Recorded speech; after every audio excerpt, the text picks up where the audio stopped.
बिस्मिल्लाहिर्रहमानिर्रहीम। अस्सलाम वालेकुम। इस उम्मीद के साथ कि आप सब दोस्त खैर खैरियत से होंगे, अल्लाह ताला आप सब को अपने हिफ्ज़ अमान में रखे।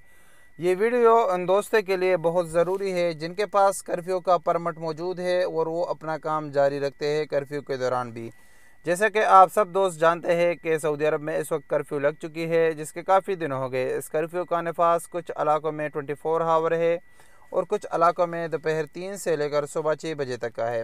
लेकिन इस कर्फ्यू में भी कुछ लोगों को मुस्तस्ना हासिल है, जिसमें कुछ अफराद ऐसे हैं जिन बिना परमिट के काम करते हैं और कुछ अफराद जिनके लिए परमिट होना ज़रूरी है। पहले जिन अफराद को कर्फ्यू का परमिट ज़रूरी है, पहले वो परमिट उनको उनकी कंपनियां इशू करती थी। यानी आप जिस कंपनी में काम करते थे उस कंपनी का आपके पास एक पेपर होता है और उस पेपर पे उस कंपनी का स्टैंप लगा होता है। उसमें ये लिखा गया है कि ये हम इस फला जगह में फला प्रोजेक्ट में काम करते हैं और ये हमारा एम्प्लॉय है। आपका नाम उसमें मेंशन किया गया होता है और कंपनी का स्टैंप लगा होता है।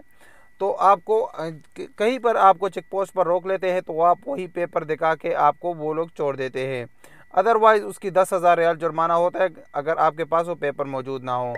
लेकिन बढ़ते हुए कोरोना वायरस की केसेस के पेश नज़र वज़ारत दाखिलिया ने परमिट इजाज़तनामों में कुछ तब्दीली की गई है।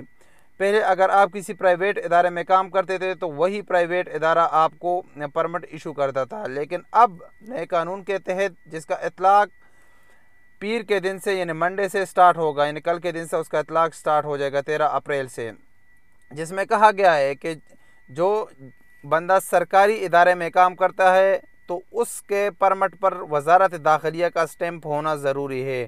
इसके अलावा जो अफराद प्राइवेट सरकारी इदारे के मातहत प्राइवेट इदारे में काम करते हैं तो जिस सरकारी इदारे के तहत मातहत होते हैं वही सरकारी इदारा उसके परमिट पर स्टैंप लगाएगा, वही इशू करेगा।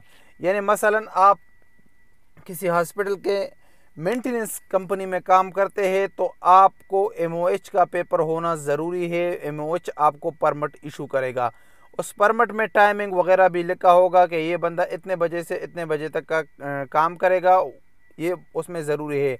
इसके अलावा जो दोस्त हज़रात कंपनीज़ के लिए एम्प्लॉय ट्रांसपोर्टेशन का काम करते हैं, बसों के ड्राइवर है, उनके लिए भी ये इजाज़तनामे में तब्दीली की गई है। उसके पास भी जो इजाज़तनामा होगा वो भी सरकारी इदारे से इशू होगा, या अगर वो सरकारी है तो वो वज़ारत दाखिलिया से इशू होगा। उसके बस में भी जितने भी कैपेसिटी है, 50 बंदों की बस है तो उसमें 25 बंदे होंगे। 25 बंदों के लिए वो पेपर ज़रूरी नहीं, सिर्फ ड्राइवर के लिए ये पेपर ज़रूरी है।